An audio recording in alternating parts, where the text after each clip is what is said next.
Tunaona rais ameenda kwa miaka 5. Kwani huyu ndiye atakuwa wa kwanza? Kama tunafanya nini? Kama tumelala wapi? Kama nini imefanyika? Kwani Kenya ni yenu? What can we do to stop the theft of our election? I've told you, power is in the hands of the people. To rig an election, you must control a critical mass. The political establishment today does not control any political mass. It is the mass that controls its own destiny. When the election will be called, earlier or in 2027, there will be no politician who will control the political mass and even have an opportunity to manipulate that vote if the people are speaking on one voice, in one voice. But if they are divided along tribal lines, then you give the politician an opportunity to come in and play the game, play the tribal arithmetics, and top up the votes in their tribal zones. But if we are all going to vote on an issue and the issue is cross-cutting, knows not tribe, then they will have lost the opportunity to control one tribal group and use it to show up the numbers. Don't think that Moi and his people didn't desire to steal 202 elections. They did. And there were plans to steal. But when the facts on the table, I mean the numbers on the table, even if we told them, look here, give me the numbers. Even if I gave you 100% of your votes in the so-called areas you control, it can't. Because the people of Kenya had in one united accord decided that Moi must go. So the election was beyond any threshold of rigging. Anybody who rigs an election is if the contest is reduced to less than 500,000 votes. We must send William Ruto home by more than 90% of the votes. If he has only less than 1 million votes, where will he get 8 million votes to justify that rigging? Him is done. We should not even waste more time discussing it. It's just a matter of when, not if.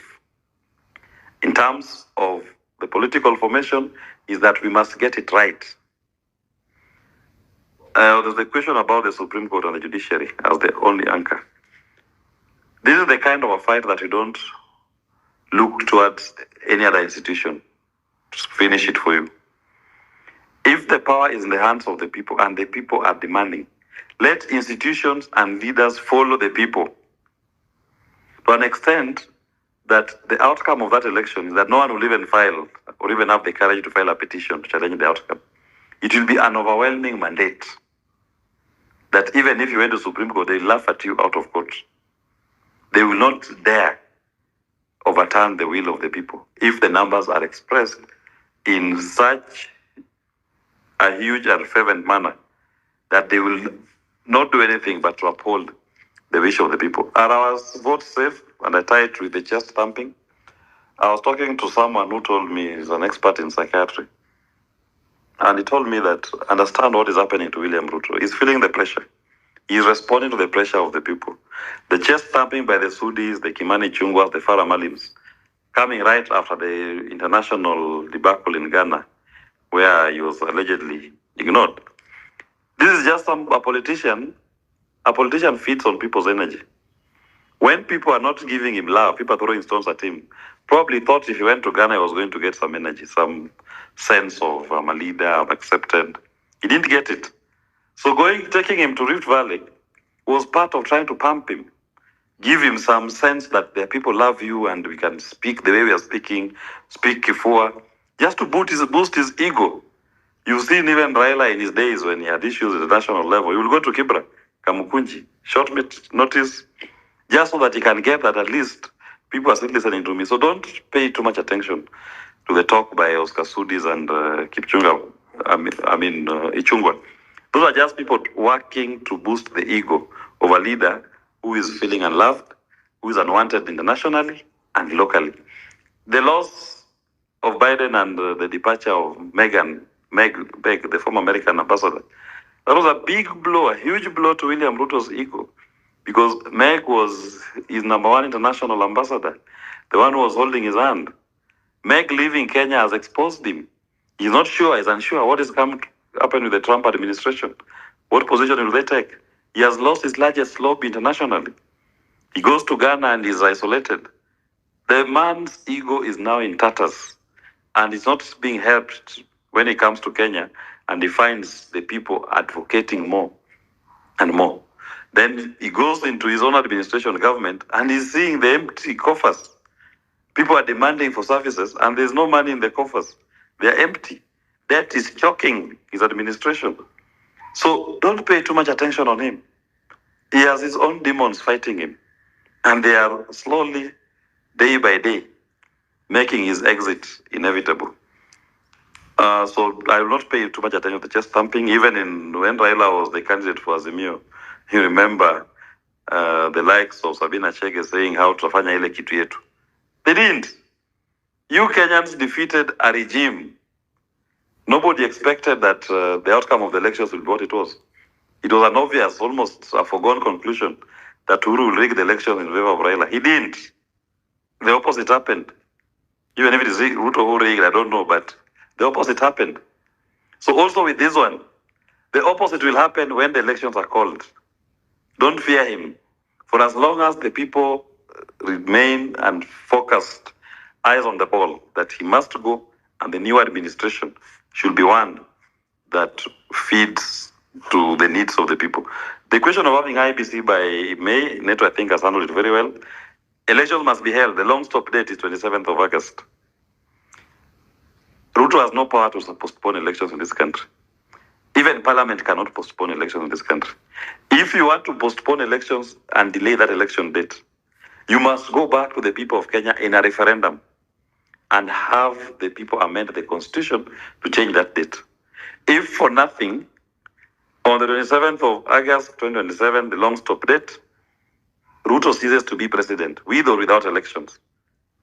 That is another conversation that we can have. But he cannot say that since we don't have elections, I'm still the president. His mandate ends on the 27th of August 2027. What are the legal consequences of not following the constitution? That is where we are today. The people claim their sovereignty because they gave you the constitution as the platform and the basic document that you should use to govern. If the administration is operating outside that constitution, then that basic governance document is disregarded and the people are right and well in order to claim sovereignty back into their own hands and exercise their sovereignty directly.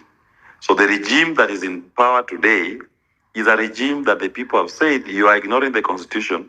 We have reclaimed our sovereignty. Hence, the lack of settlement. You are not seeing any sense of order. You are not seeing any sense of leadership in this country because the people are holding their sovereignty. All that they are doing is they occupy space and they have instruments of violence that they are using to fight back. It will not give them regime legitimacy because the people already said you undermined our constitution. We are now going to operate in our own space. And that order that the Kenyan people desire will only come back in an election when we have an opportunity to donate back our sovereignty to a group that we believe represents our aspirations. My final point is this. In my view, I ask that we consider anybody who offers himself to be a leader. Because the vacuum that is coming with William Ruto's departure, there is consensus across the country that people are not going to vote for William Ruto. It presents an opportunity for all manner of people to offer themselves as substitutes. If we do not get a leadership that understands what the problem is and has the courage to uproot this entire political system and the structures that support it, we will be back on the space on the second month of that administration, saying how that administration is going back on the commitment. So the interrogation, and I like that invitation by one of the speakers, that we need to invite anybody who offers himself to be a leader to be interrogated and ask the questions. And one fundamental question that I desire people to ask is, why do you want to lead us? What is in it for you? As a person, your individual, your self-interest in this position you are seeking. We must all be frank to say why you want to be. Fine, there's the component of what you're going to do in your manifesto. But we need to understand what is your self-interest in it. What is it about you? When Matiang'i, for example, comes and says, I want to be the president, Beyond just having been a CS interior and your questions will be asked about your term, what is the self-interest that you want to achieve in that position? If that question is not asked and answered, then you'll end up having Rutoism without Ruto. Because that person will still be captured by the same system. The people who want to be elected, are they able to go and overhaul the entire treasury? And I disagree with my brother Omtata when he says split treasury from the budget making process. It's the same. You can split the institutions, but the structures, the culture is the same. You can have different departments handling different issues, but it will be the same. You need to overhaul the entire system. Remove it. It's about uprooting it. These are revolution. This is liberation. You are not going to liberate yourself using the same structures if they still remain as they were before. Even the Supreme Court, that's a political court. You cannot subjugate your sovereignty to 7 people that, fine, we voted, it's been rigged, we pray the Supreme Court will uphold our will. In a revolution, no.